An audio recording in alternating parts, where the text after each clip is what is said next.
పచ్చిపులుసు అయితే రెడీ చేసుకుందాం. పచ్చిపులుసు కావాల్సిన చింతపండుని అయితే నానబెట్టుకుందాం. చూడండి ఇది మంచిగా నానింది. ఇప్పుడు మనం కలుపుదాం. దీన్ని బాగా పిసకాలి.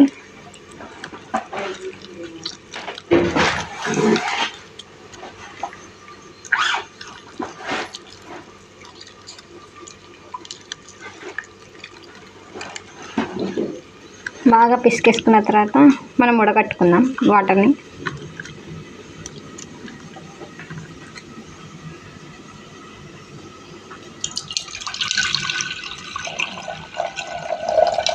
ఇప్పుడైతే ఇందులో తగినన్ని వాటర్ పోసుకుందాం. మనం మీకు కావాల్సినన్ని పోసుకోండి. తగినన్ని వాటర్ అయితే పోసేసుకున్నాం. మనం ఇందులో తగినంత కారం,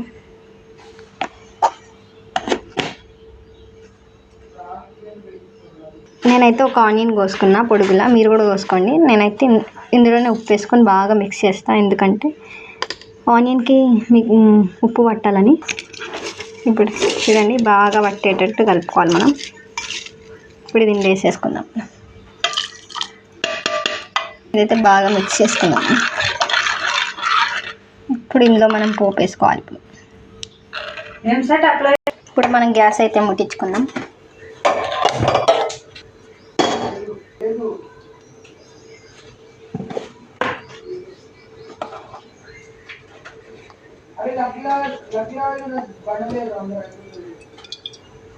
ఆవాలు వేసుకుందాం మనం. ఇప్పుడు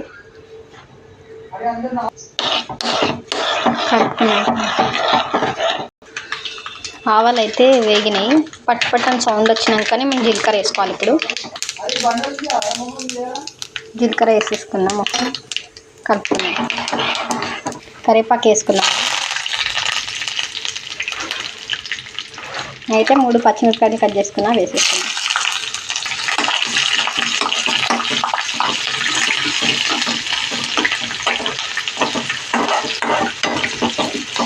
బాగా వేగాలి.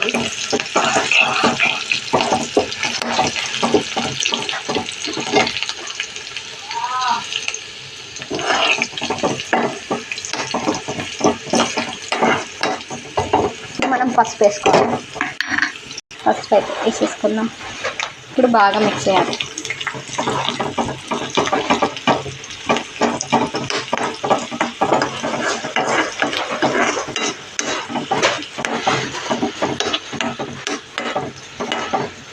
పోపునైతే వేసుకుందాం మనం. ఇప్పుడు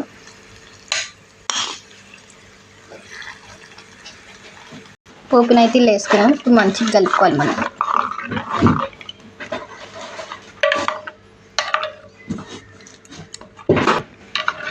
పచ్చిపులుసు అయితే ఇప్పుడు రెడీ అయిపోయింది. రెడీ అయిపోయింది. మీరు కూడా చేసుకొని ఎలా ఉందో కామెంట్ బాక్స్లో చెప్పండి. Thank you watching this video.